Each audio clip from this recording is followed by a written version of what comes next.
All right, and welcome back to Sports Check on this Monday morning. It's the 7th day of February 2022. We've had a conversation about athletics, but now we're going to be moving on to a conversation about a sport that was described as a sport for gentlemen, played by gentlemen, but now this one is a sport for ladies, played by gentle ladies. We're talking about the opening round of the Ladies European Tour season for the year 2022, the magical Kenya Ladies Open. That's going to be taking place at the course of the VIPINGO Ridge. And we are joined by two gentlemen who are behind this event. We've got the golf director at VIPINGO, Salim Haji. A very good morning to you, Salim.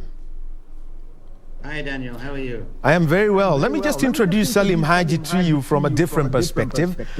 Salim Haji has been known better as a rallying navigator. He used to rally with Ian Duncan. He used to read his notes. So now you can put a name to the face of that man, but right now he's a golf director at VIPINGO. Thank you very much, Salim, for joining us.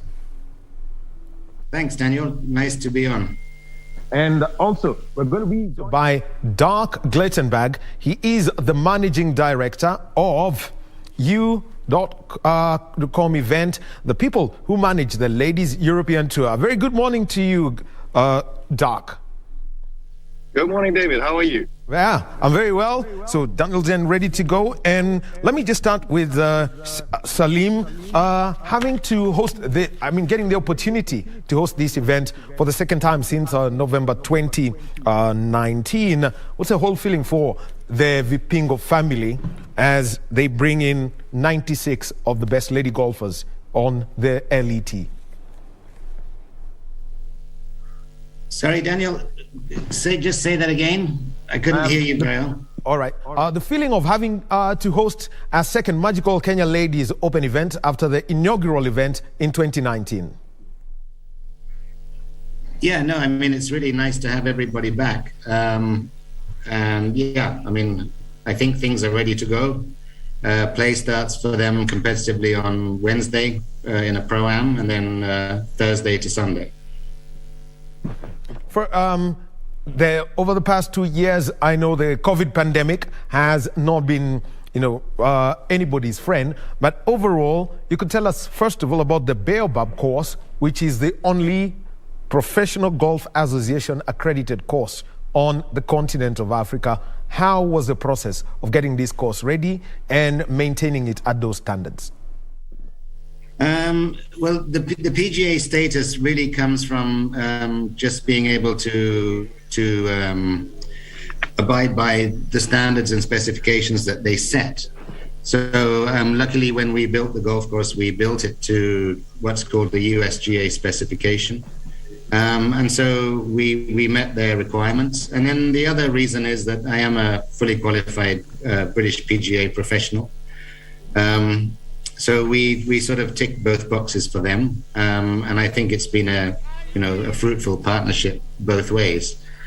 In terms of looking after the golf course and getting it ready, we've had some help from a couple of greenkeepers who fly in from the LET, and also a couple of them are friends of Dirk's. So, but the guys, the greenkeepers here, we've done this once before, so we kind of knew what we needed to do. And yeah, they've done a good job, I think. Very well. Now, Doc, let me come over to you. And having the Ladies European Tour season start at VIPINGO with the magical Kenya Ladies Open, you could give us, from the event promoter's perspective, how the LET calendar, was planned out for the year 2022. Yeah, well, we're very, very fortunate that we are able to launch or to hold the launching event of the Ladies European Tour season in Kenya for the first time ever. The season has never started in Africa. It used to start in Australia, so we're very fortunate to host the kickoff of the season. Basically, the players have been here. We have a lot of new players having come out here for the first time, and everybody is extremely delighted that, they can start the season again. COVID has destroyed a lot of our tournaments in the past, and now we're happy to be back, and we're happy to kick off. So, Jack, now for a country to have an event of this caliber, we've seen for example, the magical Kenya Open grew from an invitational event to a challenge tour event to a now DP World Tour event. What are the requirements from your side, such for a country to host an event of this caliber? Well, when I came to this goal, Salim and I have known each other for many, many years. And when I saw the vision of VIPINGO Ridge, first of all, for us, it's very important to get a venue that is behind it, get a country that is behind it, to put the support behind it. And secondly, it has to be an environment where the players can travel to and where they feel safe, and where they have perfect conditions to participate. So this was not only the first time when we talked about it in 2019. We've talked about it in 2013, and then we kept going. And most importantly, the golf course has to be a good golf course. And secondly, the venue where we play, because we are setting up a lot of facilities. We need all sorts of offices. We need to have space. We have a big TV production with 52 people crew. So it's a very big venture. Come back to you, Salim, and I want you to describe to us the golf course. I was looking back at some of the videos that you've done previously, and just give us some of the picturesque things about VIPINGO and the fact that you can view the ocean from practically 3/4 of the holes in the course. Daniel, sorry, I'm really struggling to hear you properly. I think you were asking, can you just ask me that again? All right, let me ask it again. The VIPINGO course, and I saw this from some video, is that there is a view of the ocean from 14, I think, of the 18 holes. You could describe the VIPINGO course for us. Okay, there used to be a view of the ocean from 14 holes when we first built it. We planted thousands and thousands and thousands of trees. So you don't see the ocean anymore from 14 holes, but you see it from number one, you can see it a little bit. Number two, reasonable. Three, you have a really nice view, and four. And then you kind of lose it because you go in to an area that's got way more trees than it used to.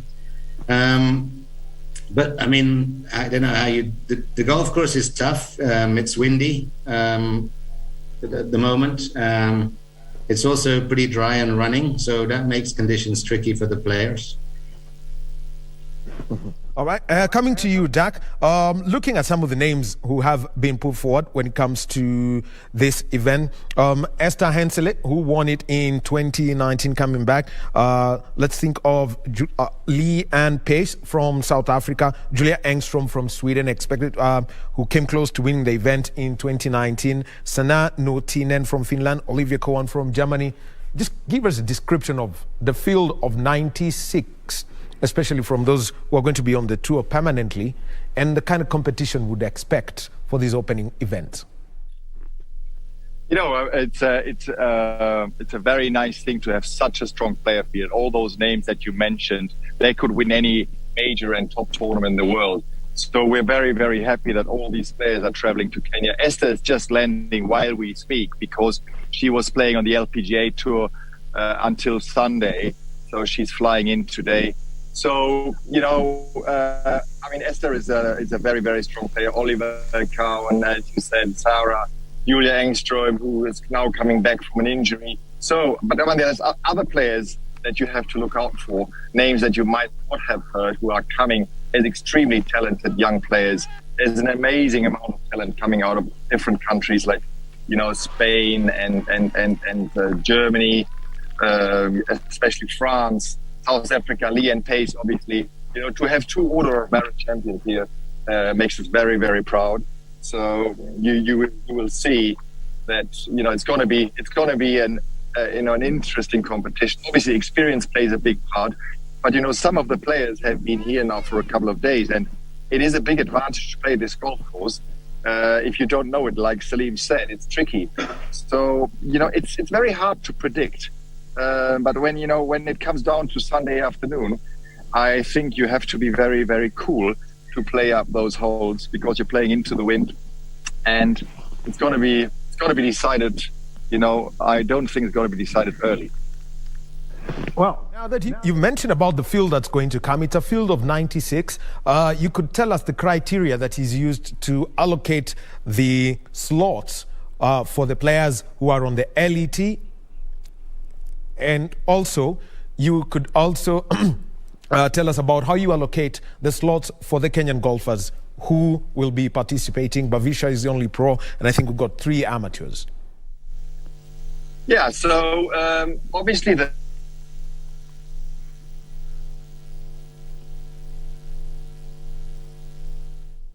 5 of our invited Kenyan players, hoping that will emerge. It's our mission to promote Kenyan golf and Kenyan golfers for the future. We want to have Kenyan ladies golfers on the Ladies European Tour. That is our goal, together with the Kenya Ladies Golf Union, with the Ministry of Sport, with the Sports Fund. So we're very committed to supporting those players. And the other qualification criteria, it's pretty much the order of merit of the Ladies European Tour.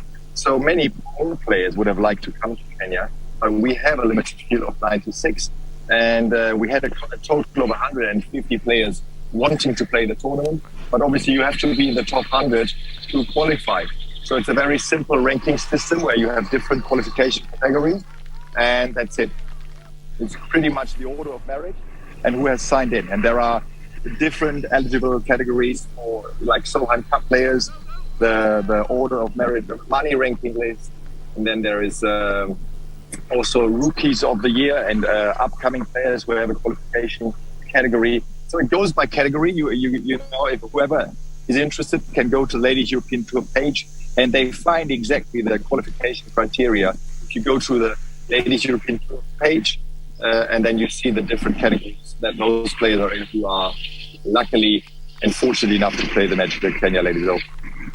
Now let's come to the tournament proper. I know you're going to have the Pro-Am on Wednesday, and after you have the Pro-Am, which is basically a one-tee start, and then you're going to have tournament day 1, day 2. Then tell us how you get into day 3 and day 4 in terms of the numbers, how you reduce them, what is known as making cuts. So we are playing obviously the first 2 days. The Pro-Am also caters as a practice round for the players, and you see here, the players are teeing off behind me while we speak. So you see, this is practice day number 1 today, practice day number 2. When Wednesday is the Pro-Am, which also caters at practice day, and then we have the competition starting on Thursday, very early in the morning. So, it's very hard to predict, where the cut will be and what the performance will be, because the course will play completely different. Last time when we played the tournament, it was early December, so we still had the wind from the south. Now we have the wind from the north, and it's blowing quite fast, as Salim said. So it's going to be tricky to say where we end up. But obviously, 60 players plus or minus will make the cut on Friday, and go into the weekend. Come to Salim, and there is something that VIPINGO is doing when it comes to helping the amateurs who are going to be playing. And let me just, Bavisha is a professional. She's based at the Nyali Golf and Country Club. So she plays as a local pro. Then we've got Naomi Wafula, Masi Nyanchama, Chanel Wangare, and Faith Chemutai. Chanel is still at 15 years old. But let's talk about the work that VIPINGO is doing to help this elite amateur lady golfers. Daniel, I think it's not, we need to be clear here. It's not just VIPINGO. It's VIPINGO, it's UCOM, it's M-Pesa. It's whoever is participating in this event is contributing to what we're doing. But what we are doing is, I did travel up to Nairobi. I spent 3 days there, fitting them with equipment, or finding out what equipment they had and whether we had something that would suit them better from our extensive array of shafts and heads. So that we also did a bit of training with strategy, and we played a few holes at Muthaiga just so that I could see them play. And then they came down here about 2 weeks ago for 3 or 4 days. So we did a bit of refining on equipment. I built them some clubs, so they have new clubs to go and play with, which they've been here for the last 10 days getting used to, and getting used to conditions at the coast. And our plan is really to keep this going. And so hopefully by next year, you know, if possible, we can get them to all make the cut. It would be a wonderful thing. But yeah, this is not going to stop at the end of this event. And everyone is contributing. It's a team effort for sure. And as a person who's in Kilifi County, you are based at VIPINGO. And you've allowed spectators. What are some of the things that golf enthusiasts should expect from the magical Kenya Ladies Open? Sorry, Daniel, you're talking about, yes, spectators are welcome. I mean, there is a site where they can go to and register so they can come and watch. I think there is a lot more interest this time than last time. I think everyone realized it was a good event, successful event. And these girls are really good players. And, you know, I think it's worthwhile for anybody to come and watch them play because they are really, really good players. All right.